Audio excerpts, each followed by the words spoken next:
All right, we got our core support welded in. The only thing we got to weld in now is our front frame section.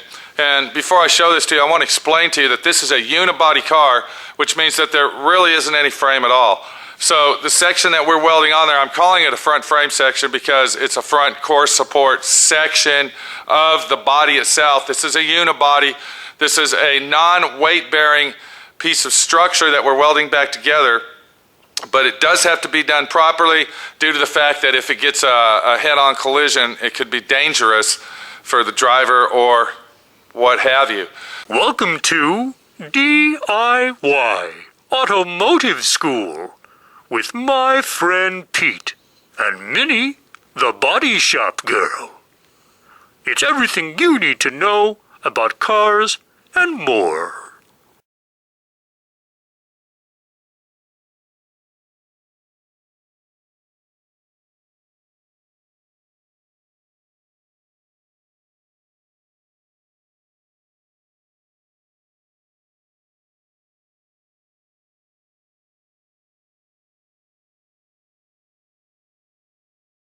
There's only limited situations that you can do without pulling the motor out.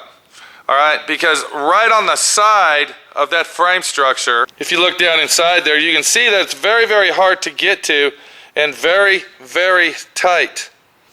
Now what we are going to do is we're going to weld it very, very tight along this edge here.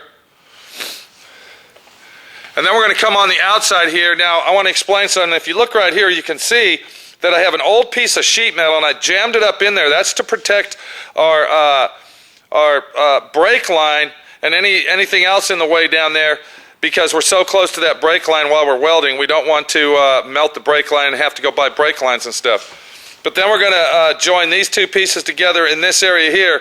And then if you look real close down here, you can see where the frame section that I cut off of the car, which is this piece right here, all right, it overlaps the vehicle itself, so we'll be able to weld that on.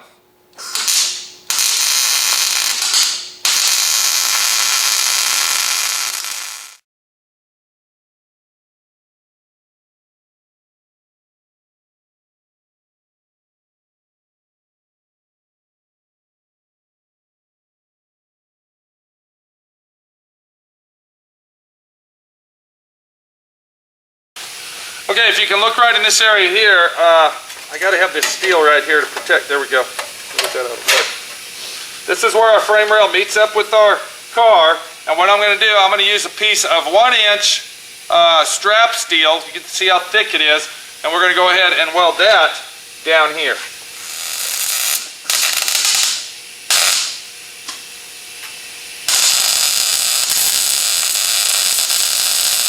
As we walk up to the car, you can see where I spot welded all the spot welds back in place all the way around. Everywhere that there were spot welds to be had. All right, we got that done. We came over here, we went ahead and added our section just like I showed you. We went ahead and fabricated this little section in here, welded it in place, and we also went ahead and added a piece of strap steel down at the bottom down there to hold them in place. We used our sheet metal to cover our brake lines and what have you down there, so when we're welding we don't hurt anything.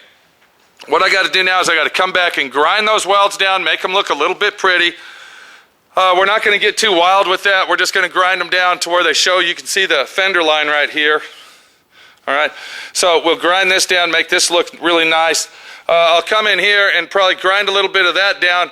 I've already ground this down right here. You can see right here that this has been ground down. It's looking good. And a big fucking job.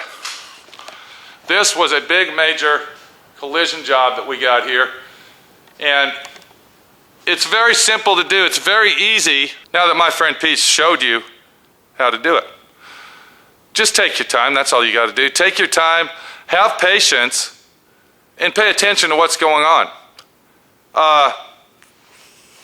Let me go ahead and get that painted. We're going to grind it down. We're going to scuff it down. We're going to paint it red, and then we're going to look at it when it's all done. And I think you're going to really be surprised because you won't even be able to tell that that has been replaced.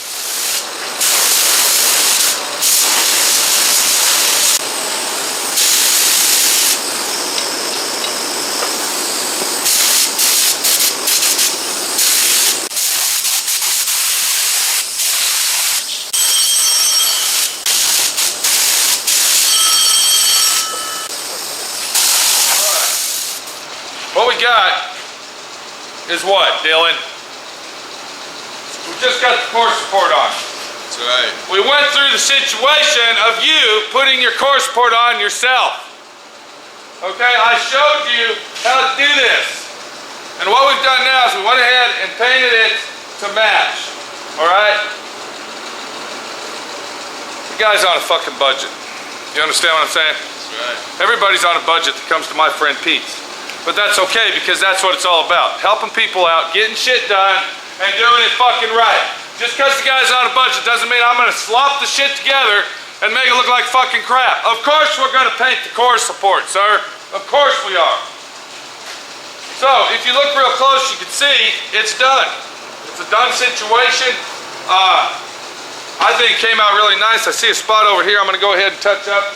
We were rudely interrupted by the phone ringing 3 times in a row.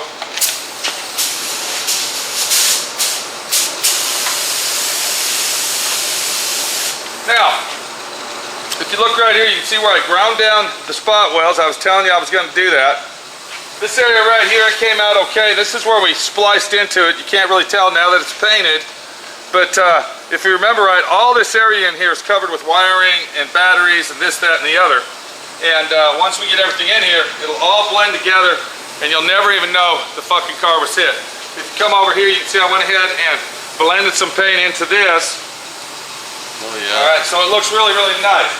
We went ahead and painted our fender lips as well. And that way, let me get some more paint here. And that way, when we bolt the fender on, it's already painted. It's a done fucking deal. Hey, is that low pressure when you're doing that stuff or high pressure? That's low pressure. We're spraying it out here in the middle of the fucking room, bud. We don't want to overspray everywhere. So we're using low pressure on our spray gun because we're running through our regular air compressor here. And we want to use low pressure when we're painting this. That's a good question, Dylan. When you're painting this type of stuff and you got your parts there in the car and you're not really taping anything off, you want to use a low pressure on that so it doesn't create a lot of overspray. You also want to adjust your gun where the pattern is real small instead of real wide. That way you're concentrating on just what you need to paint. It's kind of like using a spray can. Understand? Yeah, right. Okay, so if you look right here, let me just show you.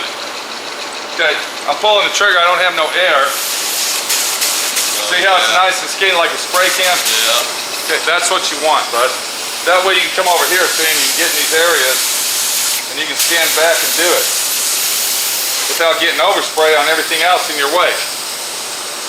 It's a done situation. What we're going to do now is we're going to go ahead and start bolting everything back together and get it all together. I mean, the job's done. This was the situation we had. And the situation is, it's fucking done. So, if you get in a wreck like this and you don't think it's a repairable wreck, always remember my friend Pete showed you how.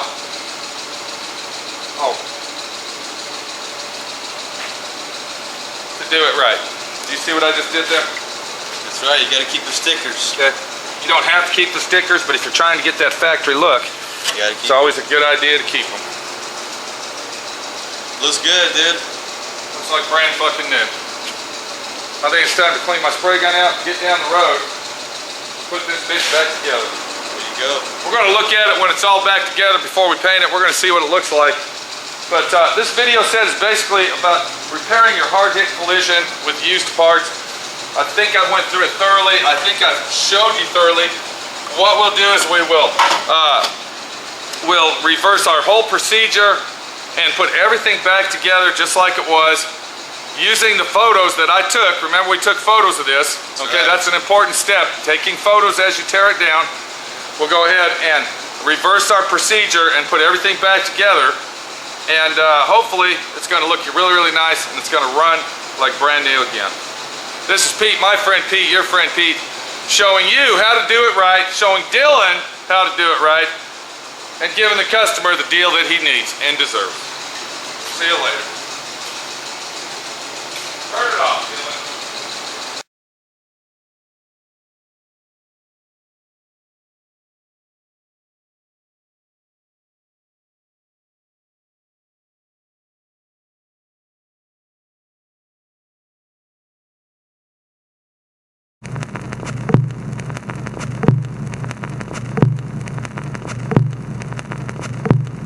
Thanks for watching D.I.Y.